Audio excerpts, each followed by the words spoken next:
ഒരു 4 മാസം പ്രായമുള്ളൊരു കുഞ്ഞിൻ്റെ കാര്യമാണ്. അത് ആ കുട്ടിക്ക് ശരിക്കും സ്പൈനൽ മസ്കുലർ അട്രോഫി എന്ന രോഗം ബാധിച്ചിരിക്കുകയാണ്. ജീവിതത്തിലേക്ക് മടങ്ങി വരാൻ സുമനസ്സുകളുടെ സഹായം ആവശ്യമുണ്ട്. എറണാകുളം കൂത്താട്ടുകുളം സ്വദേശികളായ അനന്തു അശ്വതി ദമ്പതികളുടെ മകൻ ധ്രുവനാണ് ഈ ചികിത്സയ്ക്കായിട്ട് ഇപ്പം 16 കോടി രൂപ വേണമെന്നാണ് പറയുന്നത്. ആ കുട്ടിയുടെ വാർത്ത കാണുമ്പോൾ നമുക്ക് സങ്കടം വരും. പ്രിയപ്പെട്ടവർക്ക് സഹായിക്കാൻ കഴിയുമെങ്കിൽ വളരെ നന്നായി.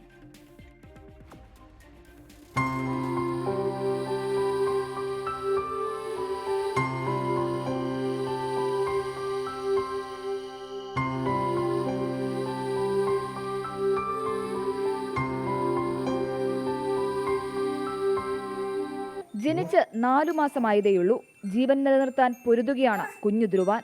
1 മാസം പ്രായമായപ്പോഴാണ് ധ്രുവാന്റെ കൈകാലുകളുടെ ചലനം കുറയുന്നത് മാതാപിതാക്കളുടെ ശ്രദ്ധയിൽപ്പെടുന്നത്. പരിശോധനയിൽ സ്പൈനൽ മസ്കുലർ അട്രോഫി ടൈപ്പ് 1 ആണെന്ന് കണ്ടെത്തി. തിരുവനന്തപുരം മെഡിക്കൽ കോളേജിലും കോഴിക്കോട് ആസ്റ്റർ മിംസിലുമായാണ് ചികിത്സ തുടരുന്നത്. ഓരോ മാസവും 15,000 രൂപയിലധികം വില വരുന്ന മരുന്നാണ് ഇപ്പോൾ ഉപയോഗിച്ചു പോരുന്നത്. ദിവസവേതനക്കാരായ അനന്തുവിനും അശ്വതിക്കും ഈ പണം താങ്ങാവുന്നതിലും അപ്പുറമാണ്. നിങ്ങളാ കഴിയുന്ന ഒരു ചെറിയ തുകയാണെങ്കിൽ ചെറിയ തുക ഒന്ന് സഹായിക്കുവാണെങ്കിൽ ഞാനൊരു നല്ല രീതിയിൽ ഇമ്പ്രൂവ് ചെയ്ത് കൊണ്ടുവരാൻ പറ്റുമെന്ന് നമുക്കൊരു വിശ്വാസമുണ്ട്. അപ്പോൾ എനിക്ക് കഴിയാവുന്നത്രയും സഹായിക്കുക, അല്ലെങ്കിൽ പറ്റുന്ന പോലെ ഇതൊന്ന് ഷെയർ ചെയ്യുക. കുഞ്ഞിന് ജീവിതത്തിലേക്ക് തിരിച്ചു വരാനുള്ള ഏകമാർഗം ജീൻ തെറാപ്പിയാണ്. 16 കോടി രൂപയാണ് ചെലവ്.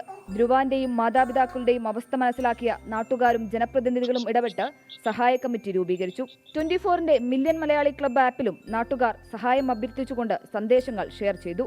കുഞ്ഞിന് ജീവിതത്തിലേക്ക് തിരിച്ചു വരണമെങ്കിൽ ലോകമെമ്പാടുമുള്ള സുമനസ്സുകൾ കനിയണം. വാർത്ത കാണുന്ന പ്രേക്ഷകർ സഹായിക്കുമെന്ന പ്രതീക്ഷയിലാണ് കുടുംബം.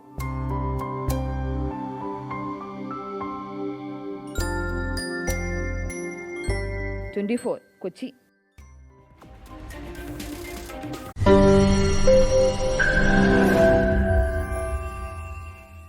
ലോകത്തെവിടെയായാലും ഏത് സമയത്തും 24 വാർത്തകളും ഓഗ്മെന്റഡ് റിയാലിറ്റി പാക്കേജുകളും എക്സ്പ്ലെയിനറുകളും വിശദമായി കാണാൻ ഞങ്ങളുടെ യൂട്യൂബ് ചാനൽ നിങ്ങൾക്ക് സബ്സ്ക്രൈബ് ചെയ്യാം.